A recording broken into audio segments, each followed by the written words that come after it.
Ноќите се мрачни во Припјат, од каде беа евакуирани 49.000 жители по експлозијата во нуклеарната централа во Чернобил во 1986 година. Таа предизвика радиоактивно зрачење над Припјат и во поголемиот дел од Северна Европа.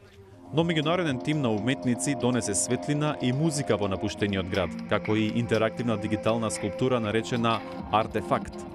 Освен како сензорско искуство, креативниот тим вели дека настанот се користи и како платформа за истекнување проблеми, како што се лажните вести и манипулација на јавното мислење. Додека публиката го гледа Артефакт, идејата е да треба да размислува каде е вистината. Кога некој ќе објави информација, треба да се постави прашањето од каде доаѓа таа и каква е пораката или целта што сака да се постигне. Различните звуци беа снимени од тимот на проектот во безбедносната зона на Чернобил, а потоа беа искористени во тонскиот запис. Поставката има и друга димензија. Артефакт свети навечер во зоната со енергија абсорбирана од нова соларна централа, лоцирана во непосредна близина. Од отворањето во октомври, централата Соларен Чернобил произведува обновлива енергија и има можност да испорача доволно струја за функционирање на 2000 домаќинства.